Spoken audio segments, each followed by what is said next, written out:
அஸ்ஸலாமு அலைக்கும் வரஹ்மத்துல்லாஹி வபரகாத்துஹு.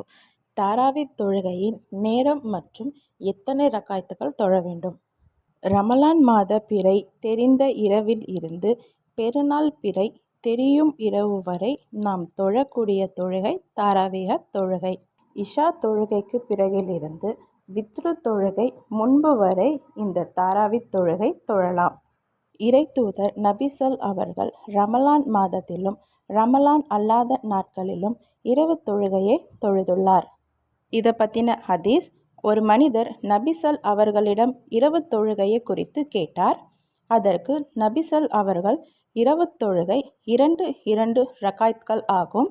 சுபுஹ் நேரம் வந்துவிட்டது என்று நீங்கள் அஞ்சினால் 1 ரக்காத் வித்ரு தொழுது கொள்ளுங்கள் என்று நபிசல் அவர்கள் கூறினார்கள். நூல் முஸ்லிம் 1364. அறிவிப்பாளர் இப்னு உமரலி. இறைத்தூதர் நபிசல் அவர்கள் 8+3 ரக்காத்துகள் இரவு நேரங்களில் தொழுதுள்ளார். ஹதீஸ்: நபிசல் அவர்கள் ரமலானிலும் ரமலான் அல்லாத நாட்களிலும் 11 ரக்காத்களை விட அதிகமாக தொழுததில்லை. நூல் புகாரி 1147. அறிவிப்பாளர் அன்னை ஆயிஷா அலி அவர்கள். குறிப்பு: நபிசல் அவர்கள் 8+3 ரக்காத்களை தொழுதுள்ளார். உங்களால் இதற்கு மேலேயும் தொழ முடியும் என்றால் தாராளமாக தொழுது கொள்ளலாம்.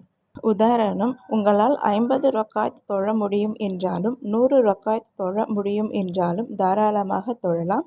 ஆனால் கடைசியில் 1 ரக்காத் வித்ரு தொழுகையாக மாற்றிக்கொள்ளுங்கள்.